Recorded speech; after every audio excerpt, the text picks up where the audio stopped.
కొండలు మరియు దట్టమైన అడవుల మధ్య ఉన్న రామాపురం గ్రామంలో పూజ అనే యువతి నివసిస్తుంది. పూజ అనే యువతి ఆమె సాహసోపేతమైన స్ఫూర్తి మరియు తృప్తి చెందని ఉత్సుకత కోసం గ్రామం అంతటా ప్రసిద్ధి చెందింది. ఆమె తన రోజులను గ్రామంలోని మూలలు మరియు క్రేనీలను అన్వేషిస్తూ ఎల్లప్పుడూ కొత్త సాహసాలను కోరుకుంటూ గడిపింది.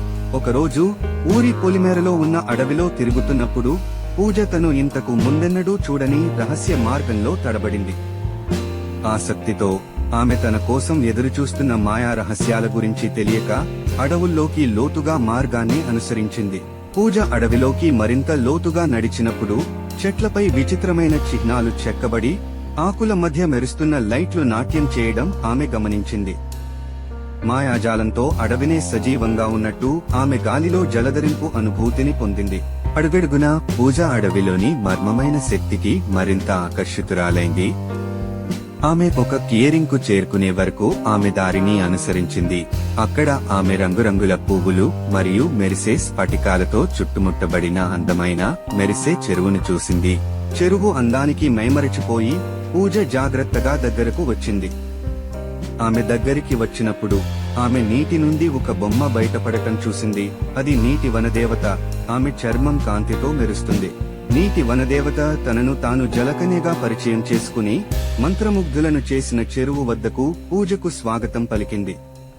చెరువు కోరికలు నెరవేరే అద్భుత ప్రదేశం అని, అయితే స్వచ్ఛమైన హృదయం ఉన్నవారు మాత్రమే దాని శక్తిని అన్లాక్ చేయగలరని ఆమె వివరించారు. కోరిక తీర్చాలనే ఆశతో ఉత్సాహంగా పూజ తను కోరుకున్న దాని గురించి చాలాసేపు ఆలోచించింది. చాలా తర్జన భర్జనల తరువాత ఆమె కళ్ళు మూసుకుని తన కోరికను గాలిలోకి గుసగుసలాడింది. చెరువు మాయాజాలాన్ని నిజం చేస్తుంది. అకస్మాత్తుగా చెరువు ఒక ప్రకాశవంతమైన కాంతితో ప్రకాశించడం ప్రారంభించింది మరియు పూజ తన సిరల ద్వారా శక్తి ప్రవహిస్తున్నట్లు భావించింది. తన కళ్ల ముందే తన కోరిక నెరవేరేలా చూడడానికి ఆమె కళ్లు తెరిచింది. ఆ గ్రామం ఎత్తైన ఆకాశరమ్యాలు మరియు మెరుస్తున్న లైట్లతో సందడిగా ఉండే మహానగరంగా రూపాంతరం చెందింది. కానీ పూజ సందడిగా ఉన్న నగర దృశ్యాన్ని చూసేటప్పుడు ఆమె హృదయంలో ఉన్న అశాంతి అనుభూతిని కదిలించలేకపోయింది. నగరం యొక్క గొప్పతనం ఉన్నప్పటికీ ఆమె తన గ్రామం యొక్క సరళత మరియు ఆకర్షణను కోల్పోయింది. తన నిజమైన ఆనందం నగరంలోని భౌతిక సంపదలో కాదని, తన గ్రామం యొక్క వెచ్చదనం మరియు పరిచయాలలో ఉందని గ్రహించి పూజ ఒక నిర్ణయం తీసుకుంది.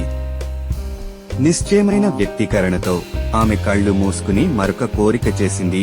గ్రామాన్ని దాని పూర్వ వైభవానికి తిరిగి తీసుకురావాలని. మరోసారి చెరువు ఒక అద్భుతమైన కాంతితో మెరుస్తున్నది మరియు పూజ ఆమెలో శాంతి అనుభూతిని పొందింది. ఆమె కళ్ళు తెరిచినప్పుడు ఆమె తన గ్రామంలోని సుపరిచితమైన పరిసరాల్లోకి తిరిగి వచ్చింది.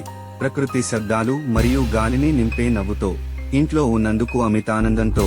నిజమైన ఆనందం గొప్ప సాహసాలు లేదా మాయా కోరికలలో కాదు, కానీ జీవితంలోని సాధారణ ఆనందాలు మరియు తన చుట్టూ ఉన్నవారి ప్రేమలో ఉందని గ్రహించిన పూజ నవ్వింది. అందువల్ల పూజ గ్రామాన్ని దాని అందం మరియు మనోజ్ఞతను పునరుద్ధరింపజేస్తూ అన్వేషించడం కొనసాగించింది.